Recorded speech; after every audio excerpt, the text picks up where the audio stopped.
अस्सलाम वालेकुम। आज का हमारा लेक्चर है lecture number 11, passing arrays as an argument to a C function. Previously हमने फंक्शंस पढ़े हैं और उसको हम सिर्फ पैरामीटर्स पास करते थे, सिंपल पैरामीटर्स पास करते थे। अब हम देखेंगे कि अगर हमने एक पूरे का पूरा एरे पास करनी है फंक्शन को तो वो हम कैसे कर सकते हैं। हम एरे का एक एलिमेंट भी पास कर सकते हैं और पूरी एरे भी हम एज इट इज़ पास कर सकते हैं अपने फंक्शंस को।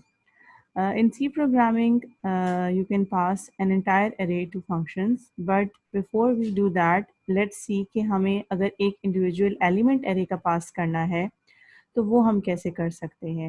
So it is similar to passing variables to as we pass a variable to a function, exactly उसी तरह ही हम pass करेंगे। If you want to pass a single dimensional array as an argument, you would have to declare a formal parameter in one of the following three ways, and all the three declaration methods they produce the similar result. So it's up to you आप जो भी method use करना चाहें। So तीन methods जिससे हम declare करवा सकते हैं। सबसे पहले कि हम फॉर्मल पैरामीटर को एज अ पॉइंटर डिक्लेयर करा दें। हमने पीछे एग्जांपल्स में देखा था कि जब हम पॉइंटर बनाते हैं किसी बी वेरिएबल को तो उसके साथ हम एक स्टेरिक का साइन लगाते हैं, जैसे कि हमने यहाँ पर स्टेरिक लगाया है। अब ये पैरामीटर पॉइंटर बन गया है। पॉइंटर बनने से मुराद है कि अब ये जिस वेरिएबल का जो एड्रेस है ये उसको पॉइंट करेगा, ना कि जो उसमें वैल्यू है उससे उसका कोई कंसर्न नहीं है। वैल्यू क्या है, अब ये उसके एड्रेस को पास करेगा। सो एक तरीका ये है कि हमने एक फंक्शन बनाया माय फंक्शन के नाम से, जिसकी रिटर्न टाइप मैंने वॉइड रखी है और उसको मैंने parameter as a pointer pass कर दिया। अब वे टू देखते हैं। वे टू में we can pass the formal parameters as sized arrays. Sized array से क्या मुराद है कि हमने एक एरे बनाई है पैरामीटर के नाम से जिसका साइज है 10। सो हम इस फंक्शन को ये parameter as it is direct भी पास कर सकते हैं।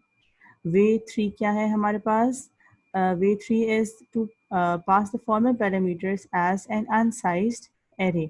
अनसाइज्ड एरे का मतलब है कि हमने यहाँ पर साइज मेंशन नहीं किया, हम स्क्वायर ब्रैकेट्स को खाली छोड़ देते हैं। लेकिन ये चीज़ आपने याद रखनी कि ये दोनों के दोनों सिंगल डायमेंशनल एरेज के लिए है। अच्छा, दिस इज़ एन एग्जाम्पल। इस एग्जाम्पल में हमारे पास क्या हो रहा है कि हमने एक फंक्शन बनाया है डबल टाइप का गेट एवरेज के नाम से, जिसमें दो फॉर्मल पैरामीटर्स हैं। एक तो हमने अनसाइज्ड एरे पास कर दी है, अनसाइज्ड है, इसकी ब्रैकेट्स में साइज पास नहीं किया हुआ, और हमने एक इंटीजर टाइप का वेरिएबल बना दिया है साइज। मेन के फंक्शन में हमने क्या किया है कि हमने एक और एरे बनाई है बैलेंस के नाम से जिसका साइज है 5 और इसको हमने 5 वैल्यूज़ यहीं पर ही पास कर दी है। एक डबल टाइप का वेरिएबल एवरेज बनाया है हमने, और एवरेज जो वेरिएबल है उसमें जो ये function get average value return करेगा उसको हमने इसमें प्रिंट करके सेव करके उसको हमने प्रिंट करना है। अब जो ये फंक्शन है उसमें क्या हो रहा है, इस फंक्शन को हम एक एरे पास कर रहे हैं। यहाँ पर मैंने इसका एरे का नाम रखा था बैलेंस, तो मैंने पूरी की पूरी एरे इसको पास कर दी है और साथ में एरे का साइज भी पास कर दिया है जो कि मैंने 5 रखा है। अब इसके अंदर एक फॉर लूप है। इनिशियली सम का वेरिएबल बनाया जो कि 0 के बराबर है, और फिर फॉर की लूप हमारी चलेगी इतने टाइम्स जितना साइज है हमारे एरे का, और हर दफ़ा सम में एरे का हर एलिमेंट ऐड अप होता जाएगा। यानी जब आई 0 है तो एरे ऑफ 0 यानी 0th लोकेशन पे जो वैल्यू है जो कि है 1000 वो सम में ऐड हो जाएगी। नेक्स्ट टाइम लूप चलेगी तो हमारे पास आई की वैल्यू 1 होगी, एरे ऑफ 1 में जो सेकंड एलिमेंट है 2 वो ऐड हो जाएगा, देन 3, 17 एंड 50 ये सारे ऐड अप हो गए।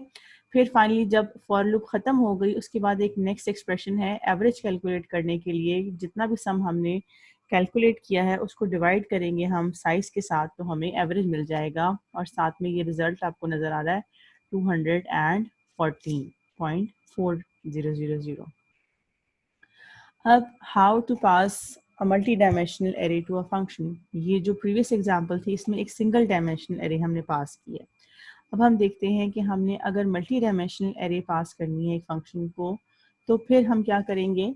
इसका तरीका जो है बिल्कुल एग्जैक्टली वन डायमेंशनल एरे की तरह ही फॉलो करते हैं हम। Let's look an example. हमने एक फंक्शन बनाया है डिस्प्ले के नाम से, जिसको सिर्फ एक वेरिएबल दे रही हूँ मैं, ch यानी कैरेक्टर, और वो क्या कर रहा है, जो भी कैरेक्टर हम उसको पास करेंगे वो सिर्फ उसको प्रिंट करता जाएगा।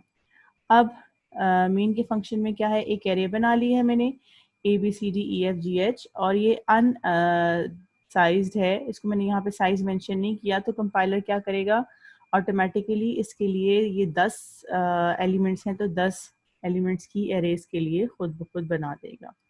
अब फॉर लूप चलेगी मेरी 0 से लेके 9 तक 10 टाइम्स चलेगी, और हर दफ़ा डिस्प्ले का फंक्शन वो कॉल करेगी। x 0 होगा तो एरे ऑफ 0 में a सेव हुआ हुआ है तो a इसको सेंड हो जाएगा और यहाँ से a प्रिंट हो जाएगा, फिर b c d e f and so on, तो आउटपुट पे हमारा रिजल्ट आ जाएगा। ठीक है, this is how to pass an array to a function using call by value method, यानी हम इसको वैल्यू पास कर रहे हैं।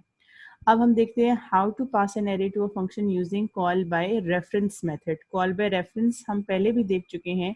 रेफरेंस हम कहते हैं जब हम एड्रेस पास करते हैं और पॉइंटर्स इन्वॉल्व होते हैं। अब यहाँ पर देखें कि इस फंक्शन में हमने पॉइंटर बनाया है अपने फॉर्मल पैरामीटर को, जिसके साथ मैंने स्टैरिक लगा दिया है, और जो भी वैल्यू इस पॉइंटर जो भी जिस एड्रेस पे जो भी वैल्यू होगी जिसको ये पॉइंट कर रहा है वो इसको पास हो जाएगी। मेन के फंक्शन में एरे बना दी है 1 से लेके 2 3 4 5 6 7 8 9 0 मैंने उसको वैल्यूज दे दी हैं, 1 बाय 1 एलिमेंट्स दे दिए हैं। अब फॉर की लूप चलाएगी और हर दफ़ा ये डिस्प्ले का फंक्शन कॉल करेगा। अब ये क्या कर रहा है, ये वैल्यू नहीं पास कर रहा, ये इसकी एड्रेस पास कर रहा है, यानी एरे ऑफ आई यानी एरे ऑफ 0 का जो एड्रेस है वो इसको पास करेगा रिगार्डलेस के उसकी वैल्यू क्या थी। सो फंक्शन ये भी वही परफॉर्म कर रहा है, लेकिन स्पेसिफिकली इस तरीके को हम कहेंगे कॉल बाय रेफरेंस। अब how to pass an entire array to a function as an argument. In the above example, we have passed each the address of each array one by one using for loop. इस address में देखें, इस sorry programme में देखें कि हमने एक एक एड्रेस पास किया है, फॉर लूप लगाई है ना, पहले एलिमेंट का एड्रेस क्या, दूसरे का, तीसरे का, एंड सो ऑन।